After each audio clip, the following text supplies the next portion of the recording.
বৈঠক কৰিছিল আৰু এই বৈঠকৰ ইতিমধ্যে অন্ত পৰিছে আৰু বৈঠকত অংশগ্ৰহণ কৰি আহি ৰাজ্যৰ কেইবাগৰাকীও বিশিষ্ট ব্যক্তিয়ে সাংবাদিকৰ সন্মুখত উল্লেখ কৰিছে গুৰুত্বপূৰ্ণ কথা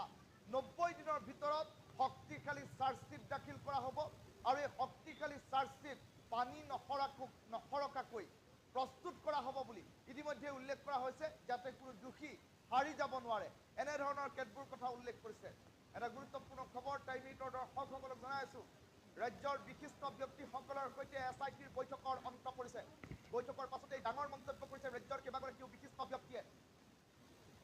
SITৰ সৈতে ইতিমধ্যে গুৰুত্বপূৰ্ণ বৈঠকৰ পাছতে কৰিছে মন্তব্য 90 দিনৰ ভিতৰত শক্তিশালী চাৰ্জশ্বিট SITয়ে আদালতত দাখিল কৰিব দোষী হাৰি যাব নোৱাৰাকৈ দাখিল কৰা হ'ব চাৰ্জশ্বিট এই কথা ইতিমধ্যে উল্লেখ কৰা হৈছে ছিংগাপুৰত থকা প্ৰবাসী অসমীয়ায়ো ভাষ্য প্ৰদান কৰিছে বুলি ইতিমধ্যে উল্লেখ কৰিছে বিশিষ্ট ব্যক্তিসকলে জুবিন গাৰ্গৰ ন্যায়ৰ বাবে চৰকাৰে কি ষ্টেপ ল'ব সেয়া জানিবলৈ ৰাজ্যবাসী উদগ্ৰীৱ হৈ আছে অমৃত প্ৰভাৰ যি ভিডিঅ' আছিল সেয়া ইতিমধ্যেই SITয়ে লৈছে বুলি উল্লেখ কৰিছে বিশিষ্ট ব্যক্তিসকলে জুবিন গাৰ্গৰ ঘটনাক লৈ ষড়যন্ত্ৰ কৰা হৈছিল নেকি এইসমূহ কথাও পোহৰলৈ আহিব চাৰ্জশ্বিটতেই বিষ দিয়া হৈছিল নেকি জুবিন গাৰ্গৰ খাদ্যত জুবিন গাৰ্গক বিষ পান কৰোৱা হৈছিল নেকি চলে বলে কৌশলে সকলো কথা পোহৰলৈ আহিব সকলো তদন্ত কৰি থকা হৈছে বুলি ইতিমধ্যে বিশিষ্ট ব্যক্তিৰ বৈঠকত SITয়ে উল্লেখ কৰিছে বুলি উল্লেখ কৰা হৈছে বিশিষ্ট ব্যক্তিসকলৰ এটাই দাবী জুবিন গাৰ্গে ন্যায় পাবই লাগিব ৰাজ্যৰ কেইবাগৰাকীও বিশিষ্ট ব্যক্তিৰ সৈতে বৈঠক SITৰ বৈঠকৰ পৰা ওলাই আহিয়ে জ্যেষ্ঠ সাংবাদিক অতনু ভূঞা আৰু সমান্তৰালকৈ জ্যেষ্ঠ অভিনেতা প্ৰাঞ্জল শইকীয়াই কৰিছে এইসমূহ মন্তব্য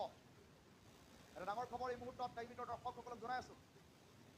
ৰাজ্যৰ বিশিষ্ট ব্যক্তিৰ সৈতে SITৰ বৈঠকৰ অন্ত জুবিন গাৰ্গৰ মৃত্যু সন্দৰ্ভত ইতিমধ্যে তদন্ত প্ৰক্ৰিয়া SITয়ে চলাই আছে বৈঠকৰ পাছতে বিশিষ্ট ব্যক্তিৰ দলটো বাহিৰলৈ ওলাই আহিছে আৰু তাৰ পাছতে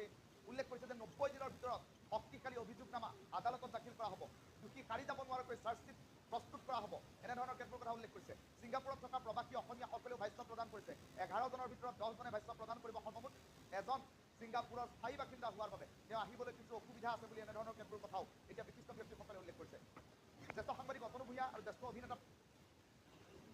এখন বৈঠক কৰিছিল আৰু এই বৈঠকৰ ইতিমধ্যে অন্ত পৰিছে আৰু বৈঠকত অংশগ্ৰহণ কৰি আহি ৰাজ্যৰ কেইবাগৰাকীও বিশিষ্ট ব্যক্তিয়ে সাংবাদিকৰ সন্মুখত উল্লেখ কৰিছে গুৰুত্বপূৰ্ণ কথা 90 দিনৰ ভিতৰত শক্তিশালী চাৰ্জশ্বিট দাখিল কৰা হ'ব আৰু এই শক্তিশালী চাৰ্জশ্বিট পানী নসৰকাকৈ প্ৰস্তুত কৰা হ'ব বুলি ইতিমধ্যে উল্লেখ কৰা হৈছে যাতে কোনো দোষী হাৰি যাব নোৱাৰে এনেধৰণৰ কেতবোৰ কথা উল্লেখ কৰিছে এটা গুৰুত্বপূৰ্ণ খবৰ টাইম মিনিটৰ দৰ্শকসকলক জনাই আছোঁ ৰাজ্যৰ বিশিষ্ট ব্যক্তিসকলৰ সৈতে SITৰ বৈঠকৰ অন্ত পৰিছে বৈঠকৰ পাছতে ডাঙৰ মন্তব্য কৰিছে ৰাজ্যৰ কেইবাগৰাকীও বিশিষ্ট ব্যক্তিয়ে SITৰ সৈতে ইতিমধ্যে গুৰুত্বপূৰ্ণ বৈঠকৰ পাছতে কৰিছে মন্তব্য 90 দিনৰ ভিতৰত শক্তিশালী চাৰ্জশ্বিট SITয়ে আদালতত দাখিল কৰিব দোষী হাৰি যাব নোৱাৰাকৈ দাখিল কৰা হ'ব চাৰ্জশ্বিট এই কথা ইতিমধ্যে উল্লেখ কৰা হৈছে ছিংগাপুৰত থকা প্ৰবাসী অসমীয়ায়ো ভাষ্য প্ৰদান কৰিছে বুলি ইতিমধ্যে উল্লেখ কৰিছে বিশিষ্ট ব্যক্তিসকলে জুবিন গাৰ্গৰ ন্যায়ৰ বাবে চৰকাৰে কি ষ্টেপ ল'ব সেয়া জানিবলৈ ৰাজ্যবাসী উদগ্ৰীৱ হৈ আছে অমৃত প্ৰভাৰ যি ভিডিঅ' আছিল সেয়া ইতিমধ্যেই SITয়ে লৈছে বুলি উল্লেখ কৰিছে বিশিষ্ট ব্যক্তিসকলে জুবিন গাৰ্গৰ ঘটনাক লৈ ষড়যন্ত্ৰ কৰা হৈছিল নেকি এইসমূহ কথাও পোহৰলৈ আহিব চাৰ্জশ্বিটতেই বিষ দিয়া হৈছিল নেকি জুবিন গাৰ্গৰ খাদ্যত জুবিন গাৰ্গক বিষ পান কৰোৱা হৈছিল নেকি চলে বলে কৌশলে সকলো কথা পোহৰলৈ আহিব সকলো তদন্ত কৰি থকা হৈছে বুলি ইতিমধ্যে বিশিষ্ট ব্যক্তিৰ বৈঠকত SITয়ে উল্লেখ কৰিছে বুলি উল্লেখ কৰা হৈছে বিশিষ্ট ব্যক্তিসকলৰ এটাই দাবী জুবিন গাৰ্গে ন্যায় পাবই লাগিব ৰাজ্যৰ কেইবাগৰাকীও বিশিষ্ট ব্যক্তিৰ সৈতে বৈঠক SITৰ বৈঠকৰ পৰা ওলাই আহিয়ে জ্যেষ্ঠ সাংবাদিক অতনু ভূঞা আৰু সমান্তৰালকৈ জ্যেষ্ঠ অভিনেতা প্ৰাঞ্জল শইকীয়াই কৰিছে এইসমূহ মন্তব্য এটা ডাঙৰ খবৰ এই মুহূৰ্তত টাইম মিনিটৰ দৰ্শকসকলক জনাই আছোঁ ৰাজ্যৰ বিশিষ্ট ব্যক্তিৰ সৈতে SITৰ বৈঠকৰ অন্ত